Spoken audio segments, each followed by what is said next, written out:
자, 정신업 추기 강의 시작하겠습니다. 안녕하십니까. 이 정신업 추기는 조선 당대 최고의 천재학자라고 하는 청한자 김시접 선생께서 박재상 선생이 쓰신 정신록 상중하교 15지 38건을 읽고 영예박시문중에서 동문수학하면서 느꼈던 그 소회를 복본의 뜻을 이루지 못하고 세상을 떠돌면서 한탄을 했던 그 내용을 자기가 써놓은 일기장입니다. 일기장. 자, 오늘은 정신록 추기 제7장 5절 드디어 청한자 김시접 선생께서 박재상 선생의 그 위대함에 대해서 거론을 하기 시작합니다. 박재상, 재상공은 어렸을 때 한 도인이 공을 보고 이러기를, 우리 옛날에 보면은 이게 뭐 스님이 가다가 쟤는 이번에 절로 안 보내면 몇 세 되기 전에 죽는다고 진짜 죽고 그랬거든요, 실제로. 근데 그게 소설 같지만 아니에요. 이 사람은 견우성의 화신이니, 이 견우가 누굽니까? 하늘목동 7월 7성날 오작교 이쪽에서 하늘목동 화신이니 반드시 제도하는 공이 있으리라 했다. 하늘목동이니까 하늘에 맞는 일을 하겠죠. 이로 인하여 이름을 재상이라고 하였다. 자라자 도인이 또 알리기를 짝까지 알려줬어요. 동촌 김공의 집에 17살 난 처녀가 있으니 곧 진영성의 화신이므로 견우와 직류가 만났잖아요. 공과 더불어 좋은 인연이라 하였다. 그로 인하여 혼인이 이루어졌다. 박재상 공이 419년에 외국에서 순절했을 때 그 박재상 공의 처와 세 딸 중에 두 딸은 같이 따라서 자결을 했죠. 그러니까 그 정도의 저리가 있다는 얘기입니다. 도인이 탄식하여 말하기를 이 두 사람은 별의 전기로 이루어진 하늘이 내린 인연이라. 그러므로 빛이 오랫도록 없어지지 아니할 것이니 비록 강을 사이에 두고 서로 바라보나 어찌 한이 있으리요 라고 말하였다 하니 참으로 기이한 일이다. 좀 슬픈 결말을 이미 예고를 했다는 얘기죠. 예. 오작교를 두고 누가 둡니까? 삼조구가 두죠. 까마귀 직녀가 수행하고 있는 누굽니까? 구미호 여우. 네. 하늘목동 항서. 자, 이 오작교를 왜 뒀습니까? 하늘에 저 벌을 준 주체가 중국에서 서왕모라 그래요. 서왕모는 누굽니까? 북극성입니다. 하늘과 땅의 모든 형벌을 주관하는 여신. 그 북극성이 하늘의 공주인 직녀가 정사일은 안 보고 견우한테 미쳐가지고 정사를 안 보니까 이것들이 하고 7월 7선 하루만 만나게 이렇게 까마귀가 다리를, 그러니까 까마귀는 하늘의 전령사입니다. 우리의 영혼을 인도해주는 전령사. 그래서 7월 7성락만 되면은 반드시 비가 옵니다. 전체가 안 오더라도 그 지역의 일부 지역에는 반드시 비가 와요. 특히 행사하고 있는 지역에 집중적으로 뿌립니다. 왜? 슬퍼. 많이 슬퍼. 또 헤어져야 되니까 흘리는 눈물입니다. 보세요. 날라댕기죠. 네? 하늘세계 맞죠? 이 하늘 날라댕기는 선녀들은 바느질이 없습니다. 전 바느질 안 한 옷은 뭘로 만들었다고요? 바로 실크. 비단. 고구려 무덤에도 이렇게 나와 있는데 이 하늘 세계가 부도지라 보면은 가공의 세계가 아닌 것 같기도 합니다. 벽화예요? 예. 자, 보세요. 영의 박씨 세강. 성은 망망한 대우주에 을이 있으니 하늘이요 환인이시다. 아드님을 교화주로 지상에 보내시니 이분이 바로 홍익인간하야 평화와 자주와 자유로서 인간을 이롭게 봉사하는 이와 세계의 가르침을 베푸신 한문적의 선조 당군이시니 신라시왕 박씨서는 세보와 영의 박씨 족보 서문에 한인과 당군이 나옵니다. 맞죠?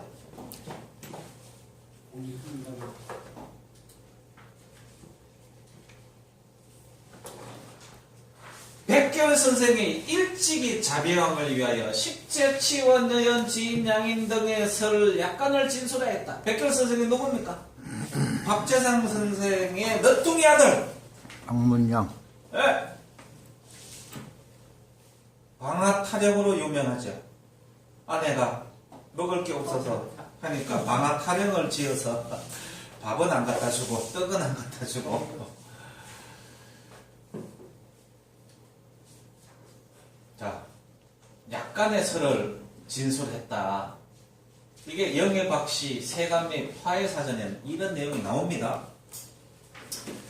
죽성호 석인이 말하기를 신라의 인물로서 속세를 피해 숨은 사람이 적지 않았지만 그 중에서 공공한 처지여도 참된 즐거움을 가졌던 사람은 누구일까? 웅곡 원천석이 말하기를 놀지왕 때 외국에 들어가 사절했던 삼량도 사람 박재상의 아들 문량이 자비왕을 섬기면서 천재로 인하여 상소하였는데 그의 말에 천도란 하늘의 도란 말이 없는 가운데 사람을 깨우치는 것이 마치 스승이 착한 일을 열어주고 허물을 막기 위하여 해초리와 꾸지점으로 음하게 다스리는 것과 같은 것입니다. 임금이 진짜 무서운 얘기입니다. 만일 하늘의 재앙에 경각심을 가져 정도를 찾는다면 그것은 다행히 천재를 범으로써 복된 길로 계약하는 것입니다. 하늘이 재앙이 내리는 것은 정신 차리고 똑바로 하라는 얘기다. 근데 그것을 또 저버리고 딴짓을 하면 안 된다는 얘기입니다. 그러므로 임금이 자기 도리를 자기가 잃어버리면 천재마저도 나타나지 않게 되는데 지 역할을 안 하면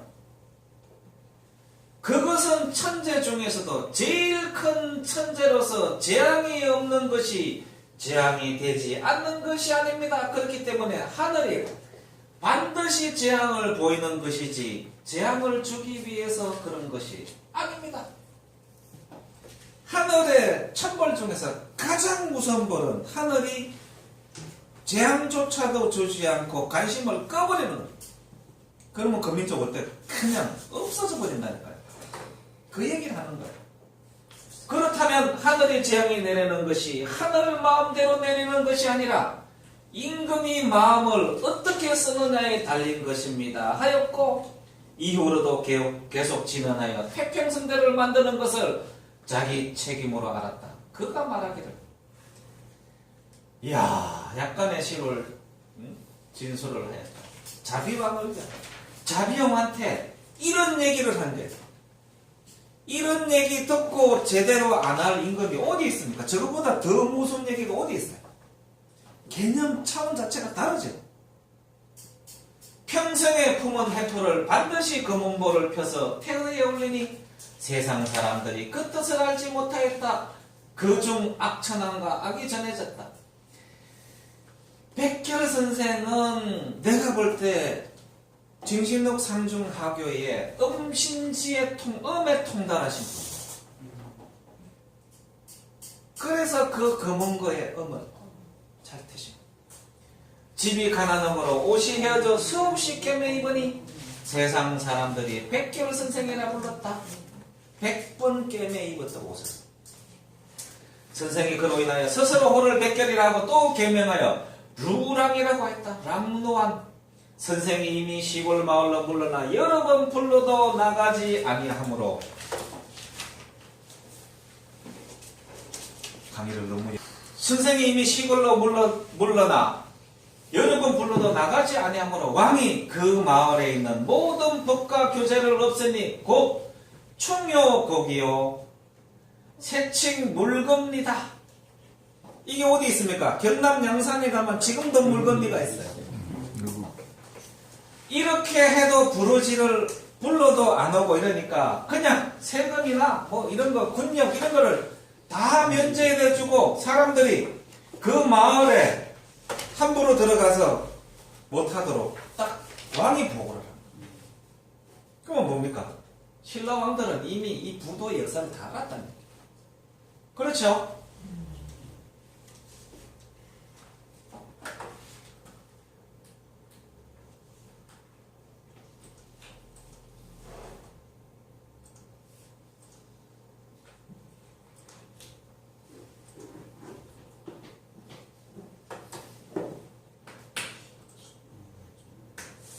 제일 중요한 내용이 나옵니다. 자, 7절.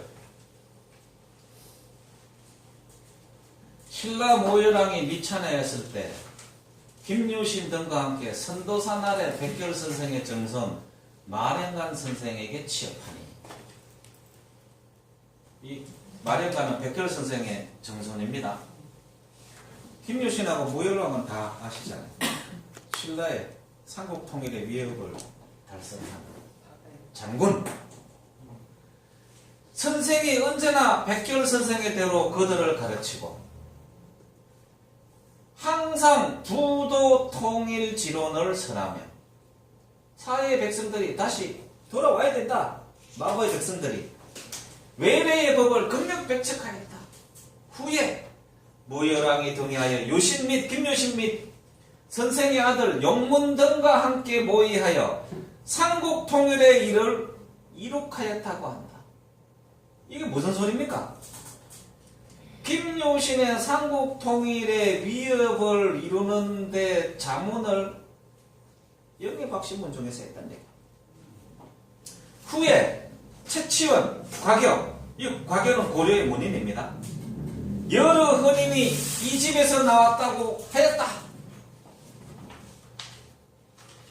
영예박씨 문중에서 동문서학하면서 가르친 제자들 중에 이런 영웅들이 나오는 거예요.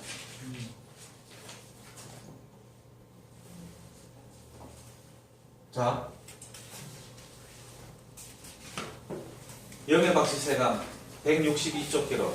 흥무왕 김유신의 실기에 신라 모여랑이 공자로 있을 때 선도산으로 백경 선생을 찾아가 적을 추구설 개척을 물었더니 선생이 대답하기를 나는 이미 늙었고 내가 듣기에는 기계사람 김유신이 관정숙하에 못지않다고 하는데 그 사람을 등용하는 것이 좋을 것이오 하여 그를 청구했음으로써 대업을 성공시켰다고 한다. 이게 영예박씨 세감에 다 나와요. 이런 세부적인 내용. 근데 이게 보면은 처음부터 끝까지 연결이 되는 게 모조리 다 영예박씨 문중에 있는 짐식록의 내용들을 꿰뚫은 사람들의 회양을 통해서 나왔다. 더 기가 막힌 얘기가 여기에 나옵니다. 8절, 7장 8절. 진짜 이것은 오늘 집에 돌아가시면 달달 배우십시오. 우리가 바로 이 역사를 배우는, 이 역사를 복원하고자 하는, 복원하고자 하는 목적이 여기에 있어요. 그것이 우리의 임무이기도 합니다. 신라만경에 국사가 단안함으로 제상공 집안의 정선 문현 선생이 선세 이번에 전통을 개선하여 이게 의견을 세운다는 얘기잖아요. 여러 차례 불러도 나아가지 아니하고 야인으로 있으면서 강직하여 시사를 통론함으로 나라 사람들이 들어와요. 나라에 큰 어른 역할을 했다는 얘기입니다. 때 효고왕 왕이 개성에 분쟁이 있으므로 선생이 백세의 고령으로 국종에 발현하여 세론을 한게 말하기를 100세의 나이로 왕권 다툼을 하니까 너희들 그러면 안 된다. 신라 입국의 근본은 부도를 복권하고 부도 복권 사회통합. 제가 건배사 하는 이유가 여기에 있어요. 사회에 지구에 있는 모든 백성이 사회에 퍼진 마고의 백성이 모두 다 마고의 백성일진데 부도를 복권한다. 위에 있는 사람은 반드시 이 일에 힘쓸 것이요. 신라 건국의 의미예요. 감히 사사로이 여호와를 도모하여서는 아니 될 것이다. 이는 입국 당시의 약속이기 때문에 1000년이 지났다 하더라도 어제처럼 살아있는 것이다. 어찌 그 본의를 잇는 것을 참을 수 있겠는가? 왕이라는 자가 옛날 조선은 이 고조선을 얘기하는 겁니다. 기원전 2333년에 개국된 47분이 2096년을 통치한 그 당군조선. 조선은 곧 사해의 공적인 도시요, 공도요. 지구의 공적인 도시요. 한 지역의 본국이 아니며 당군의 후예는, 단시의 후예는 즉 모든 종족들의 심부름꾼이지 한임금의 사사로운 백성이 아니다. 공복이요, 공도란 얘기예요. 불안하게도 동해로 피난와서 방비를 설하고 나라를 세운 것은 어쩔 수 없는데서 나온 것이요, 결코 본의가 아니다. 신라가 개국하고 나서 503년까지 왕을 칭하지 않았고 국호도 없었어요. 왜? 사해가 다 마고님의 땅이고 마고님의 백성인데 무슨 왕이 필요하며 무슨 나라가 필요하냐. 이게 신라의 복권 사상이에요. 기가 막힌 얘기 아닙니까? 그러므로 나라의 근본이 다른 나라와 현저하게 다른 것이다. 우리들은 마땅히 이해 각성의 일체의 분쟁을 태워버리고 마음을 돌이켜 반성하는 것이 옳다고 했다. 이때 국론이 크게 바로잡히고 조정이 숙연하여, 왜? 이미 이 내용들을 다 대조신료들이 알고 있었다는. 왕위를 신라 시조 흑해성의 제1정손의 후예에게 반환하니 이가 신덕왕이다. 왕이 넘겨주는 것도 봐요. 얼마나 기가 막힙니까?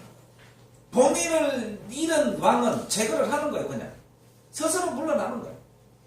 3세 경영이 마침내 근본을 잃고 방자하게 놀다가 몸은 망하고 나라는 폐하여 다시 김씨에게 전하고 신라가 마침내 망하니 이가 경손하니한다. 야, 징징록 추기 중에 청한자 김신엽 선생이 쓰신 7장 8절의 이 내용이 부도지의 핵심 내용입니다. 신라가 거서가, 이사금, 차참, 쥐기를 말했지 왕을 칭하지 않았어요. 503년까지. 그 이유를 저는 명확히 알립니다. 부도복봉사상, 부도복권 사회통합. 옛 조선은 사회의 공도요, 한 나라의 한 임금의 사사로운 백성이 아니라 사회의 공복이다. 여기에 계신 분들은 어떻습니까? 마찬가지. 지구 인구가 63억이라고 얘기를 하죠. 73억. 이 부도 복권 사상을 사회에 퍼진 마고의 백성들한테 잘 전파를 해서 서로 통하고 화합하게 해서 평화로운 마고 세상을 만드는 게 제 작은 바람이자 목표입니다. 감사합니다.